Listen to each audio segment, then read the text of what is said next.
Extreme Movie Show. I'm your host, Rob, broadcasting to you in the Extreme Studios in the Pine Hills Palace, just west of Orlando, Florida. I have the young 20-something also from Central Florida. Of course, his name is Professor Pixel. Joining me tonight, we are continuing, and actually, Pixel, we are finalizing probably the longest season one of any TV show I've ever done, 28 episodes. We're doing the 27th and 20th episode of the original Mission Impossible season one TV show.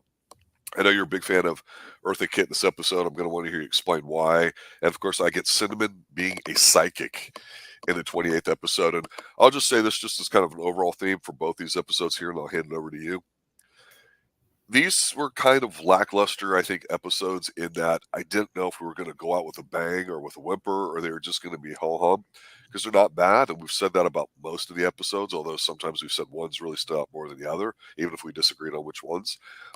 But I just thought, again, these two episodes were like the majority of the episodes in this entire season one here in Mission Impossible, no matter which guys are showing up in the episodes. You could have played this in any order, it would have made a difference. You don't really see, I think, a chronology or growth of any of the characters or whatever. And I don't know if that's a good or a bad thing, but it definitely was very noticeable because I guess in my heart of hearts, I was just expecting a little something, seeing as how the show went on for so long. And I know it kind of reimagined itself over the years with different people being gone and all that too, and all the stuff that goes on when you film a TV show too. But not bad. And what more can I say? We'll dive in here. What's your take? I kind of disagree. I think the second episode actually has a lot to it. I really enjoyed that. Meanwhile, but first we have to talk about the chore. I'm sorry, the traitor. Dear Lord. This episode, the first episode, the traitor guest star Eartha Kitt was really just the hardest episode of this entire series that I've had to go through. I thought you were looking forward to it. Explain. I was looking forward to it. It was so just uninteresting. I honestly Bam! You've never said that. There it is.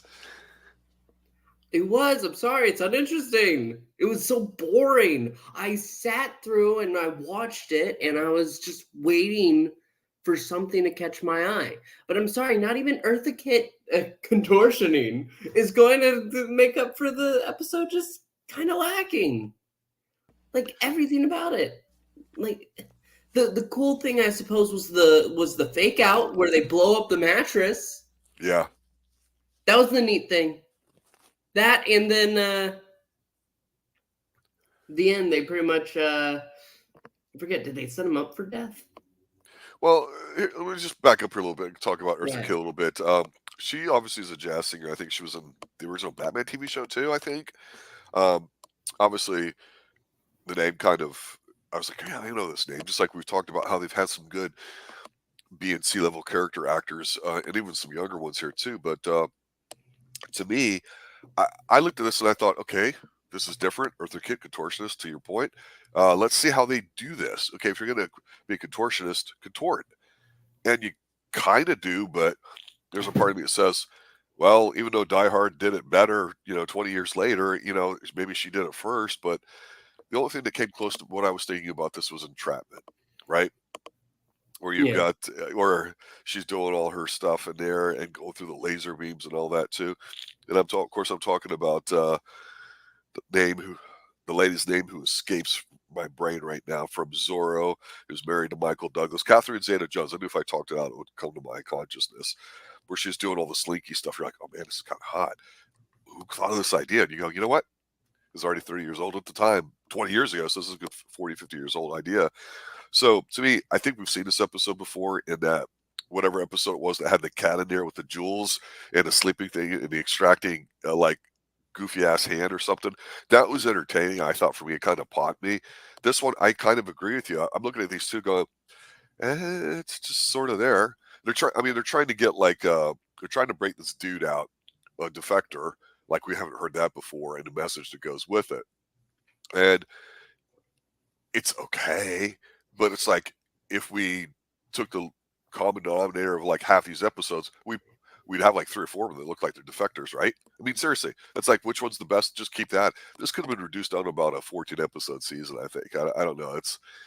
I agree with you. That's why I'm a little surprised there. I thought you were going to, Nope, give me a nope. whole shit ton of stuff here. I mean, wow. I mean, at least in the last episode when we talked about the LSD and the sugar cube, you're like, okay, that's kind of a cool sounding idea. And you go, hey, they got two in a row here. Eartha Kitt, contortionist.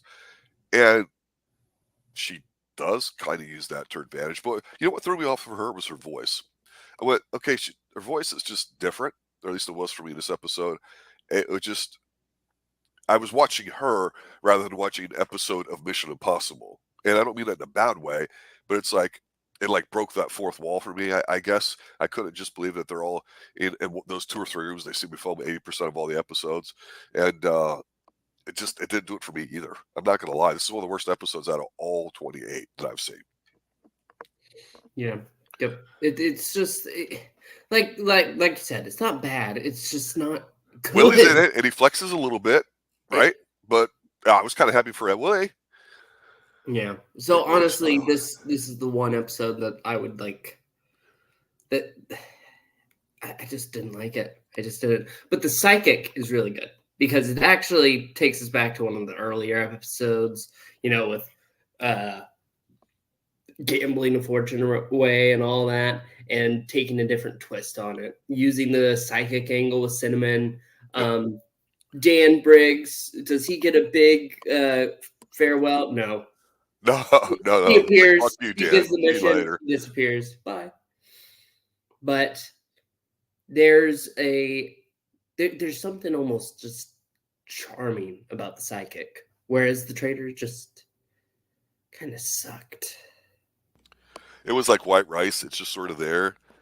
I mean, you got to do something to it for it to be edible, in my opinion.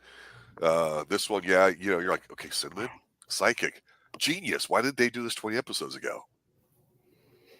Mm-hmm. Yeah, no, I think that it's almost a little overcomplicated. With them setting up the reflective bottom on the table to hide Barney, so Barney can set up the machine on the poker table. It just so that they can swap out the forged documents. Yeah, patents to the layperson is what they're looking for. Yeah. Because that's it was patents and one other thing I can't remember. They had stacked upon it as a bid, but yeah. Oh, the check. Why didn't I remember that? Yeah, the check. And Martin Landau, he gets to do that smarmy role that he does, where he's playing the enemy, quote unquote. And it's bad really, accents. Huh? Bad accents. Yes, yeah. It wouldn't be Mission Impossible if you didn't get a chance to do an accent. But no, I mean, it's just a good old-fashioned episode. It's honestly a perfect way to go ahead and end it. I just wish we didn't have to deal with the traitor. There were some things about this episode I actually like that had nothing to do with Cinnamon. I like how on the ground where they're at, of course, you see looks like a shepherd. Couldn't really tell, but you got the lady walking. There's this nice little shot of a camera going by. The lady's walking off of the diving board, jumping into a pool. And I'm like, oh, I remember seeing the shot so many times in like For Your Eyes Only with James Bond and a few other movies. Like, oh, this is one of the earliest ones for it. So there's some interesting, I thought, shots in here that kind of made me go, okay, maybe they're trying this episode. I don't know. The one thing that came to mind was, again, with this being filmed in mid to late 60s, I'm using, bear with me because you're young, you don't know these things. Professional wrestling. Yeah. Everybody knows it's a work. It's a scripted play. The outcome is this and there. People can talk about how they're not really punching each other and doing this and that. They're all flippity dippity stuff. It's acrobatic, whatever, whether you like it or you don't. Back then, everybody kind of bought into it. And I can only imagine what it would have been like to be a player in the 50s and 60s, going to Vegas, hanging out, doing stuff, because you didn't know so much about the tricks behind the trades as far as how people do things. And that's one of these the Mission Impossible was like. They kind of took that curtain and peeled it back and said, okay, you got Willy, engineer type, right? So he kind of says, okay, this is what we got to do for this to happen. When they do what I always used to call the A-team scene with it, they got the cards out with Cinnamon. They're talking about how they're going to take a look at all this stuff and read them. And you're like, okay, is this one of the first time they ever did that? Because obviously in TV shows and everything since then, we've got where people go, yeah, we know how to do all this stuff. We're just gonna whatever. So it must have been kind of interesting at the time to see the application of some of these pastimes and how they work too. And obviously you can't go back once you reveal secrets of stuff. And so the whole idea of her being a psychic in a modern world, I thought was kind of stupid, but just her being a beauty and doing it, I thought that's genius.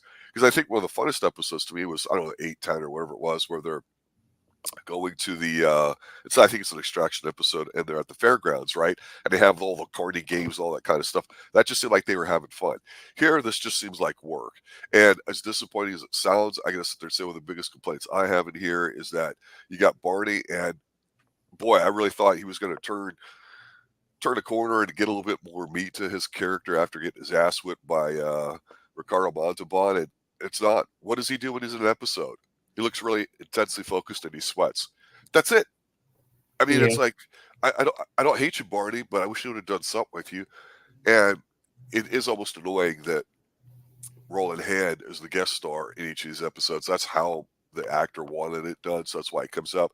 It really is a joke. It should have been him and the people he picks too, because I'm like you. I wish Dan Briggs was featured a bit more in here, but I did like the episode. I didn't think it was bad either. There were some things to it, but yeah, it just seems like a bit underwhelming to me. I guess after watching the entire season, I just expected us to go out with a bang. And this episode's, I guess it's solid, but there must be something in it that you like, though, specifically that you want to get into.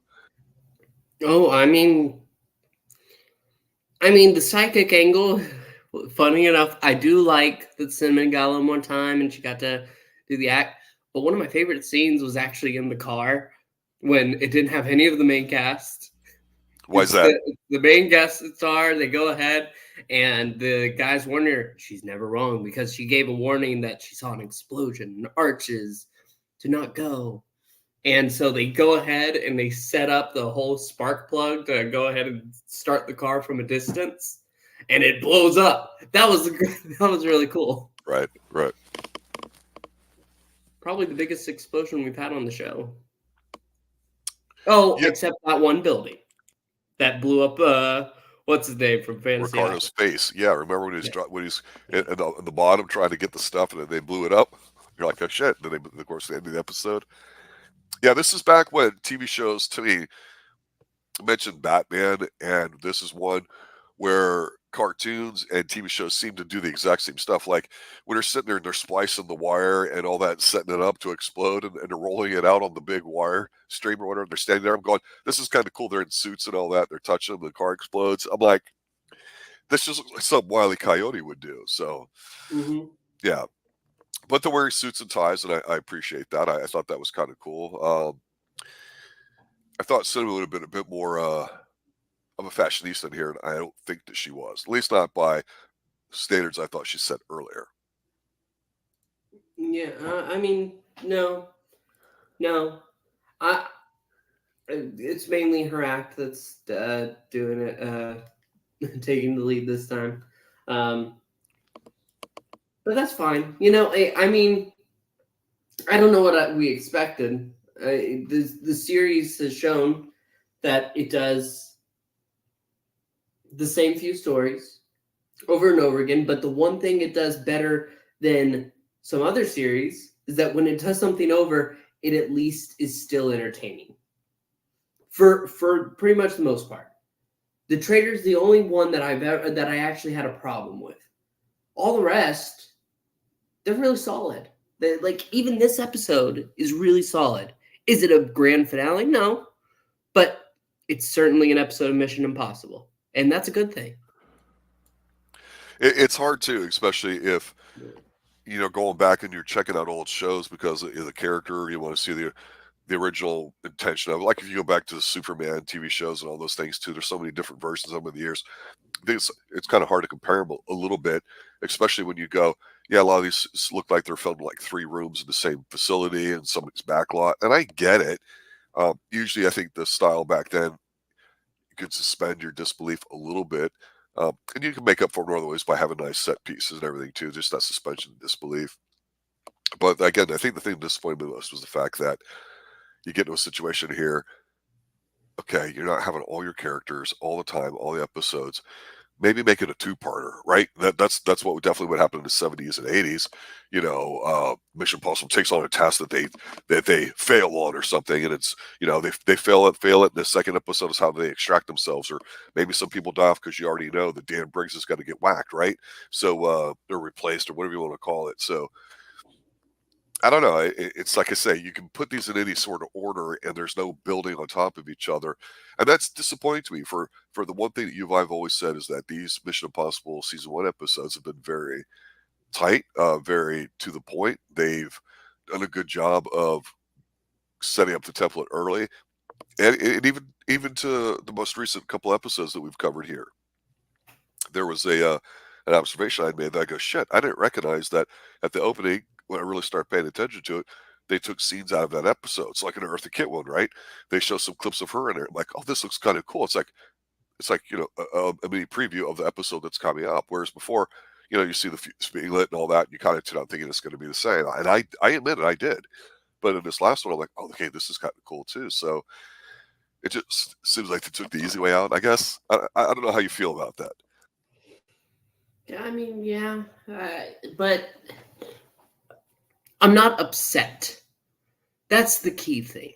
I'm not upset here. The last show we did, The Prisoner, we were upset at the ending. Yep. But here, it's nothing grand, but it's nothing bad. It's nothing that's making us feel like we wasted our time. I enjoyed 27 out of 28 episodes, including the ending. And that's the key. Pardon me. So why should somebody today watch a show that's 50 years old? After watching this season, what's your takeaways? Talk about that for a moment. Well, I mean, we have plenty of television today that still suffers from a format where they have to push themselves to a limit. But this is truly one of the greatest spy thriller TV shows ever made. You understand why it's so iconic. If you don't have an appreciation for shows like these, how can you appreciate when we do get a few good shows that can emulate these feelings today? This is one of these core things of film culture as a whole that we've got to preserve. We have to keep eyes upon it. Like one day, my kids might want to come over, spend some time. My grandkids, I mean, and maybe I'll throw on an episode of Mission Impossible. Maybe they'll enjoy it. We'll just sit down and enjoy. I mean, I did that with my grandfather. We would watch. He usually had Turner Classic Movies on whenever I came over. My other grandfather, he loved watching John Wayne films and old cartoons, and that impacted me massively. So I mean, it's important that we have these older programs still with us. It's not something to be forgotten. Yeah, I think that you made a comment there that I think rings true, and I think it's one of the reasons why we said, hey, let's take a chance to watch a really older show. Even though we did The Prisoner, that was a limited thing and much less episodes. And there's reasons why half of them sucked, literally. I think here with Mission Impossible, the comment you made that's so good is the fact that it pretty much set the template for stuff to go. It's very consistent. I don't think anybody can argue that it wasn't. You go, oh, how can you say it's consistent when you don't even know who's going to show up from episode to episode? I'm talking about the setup of the episode. There wasn't a lot of what I would call unnecessary exposition. The talking parts of a lot of TV shows these days, kind of fill in for the weak writing of the characters and stuff. In here, again, you had 28 episodes, right? So you had 28 different guest stars up to. You had 28 different new ways of how they were going to get their mission, right? They did a drive-in in one of these, which I thought was cool. And like, oh God, yeah, nobody knows about drive-ins if they're really young these days, and that was the thing, right? So there was a lot of interchangeable things that they could do, and they had the template, so that was pretty neat. And the one thing that I remember as a kid in the 80s, when they went to redo the TV show and got Peter Graves back in it, and it was a situation where people were like, no, they're doing this TV show reboot totally different. So they didn't really like it. And a lot of the episodes were kind of rehashed anyway, which you get. Kind of like the Roadhouse movie that's coming out. It's pretty much the same thing, minus the charm, it looks like. And so it was one of the first shows that I went, wow, I never heard of an old TV show that people don't want to see remade. If it was that good, that popular, why remake it? Why not just watch the old one? So unless it's involved like by the people that create it, like Dan Curtis doing the Dark Shadows revival that you and I covered, that 12, 13 episodes, whatever it was. Yeah, it's a nice distillation of the 1,225 episodes that, I'm sure 600 of them suck or whatever, or just for low quality standards. But the point is it was legitimate because Dan Curtis was involved. Here with Mission Impossible, when Tom Cruise got the films, started making them, again, going back almost 30 years in the mid-90s, it was interesting because he got a great film director, Brian De Palma, to do the first one, and they kind of changed the story a little bit. That pissed, again, a lot of people off because they pretty much kill off the whole team early on. It's like a way of to say, you know what? We're going to do things differently. The show's older. We're going to modernize it. We're going to do that. A lot of people like it. The second one was the John Woo film. And then the third one's when they start hitting their stride, in my opinion. The whole Vatican thing and all that, you're like, okay. Now, if you go back and you watch the Mission Impossible movie franchise, you see where it came from. So, to your point, I think it's very well said. I think that's the best thing about it is, by itself, you watch this whole season, I probably want to watch something else, maybe, or it's not that exciting. Or, oh God, it's kind of dull. It's okay by 60 standards. But then when you realize the impact that it had on everything, with the James Bond franchise, movie-wise, just starting off in the early 60s with Doctor No, I think that was 62. You're like, yeah, this is really pretty much the birthplace. Most of the spy stuff comes from here. Even you could argue because of the time of then, the whole commies, but we're not going to outright call them a commies kind of thing, or bad guys. But Nazis are fair game for anybody, even though we would see that for another generation in film and TV. But I agree, it's a solid show. I'm glad we covered it. I didn't have as much fun with it as I thought we could have because almost every episode seems to be the same. But 28 episodes of fairly consistent writing and knowing what you're going to get, if that's what you like, it's very solid. It's not a bad show. I will say that. I don't know how the other seasons would be because I did not watch them, but my understanding is they may be slightly different. Maybe not in terms of setup, but in terms of the characters and them getting in their stride. But that remains to be seen here on the Extreme TV show review. Any other thoughts or comments on Mission Impossible, the original TV show, season 1?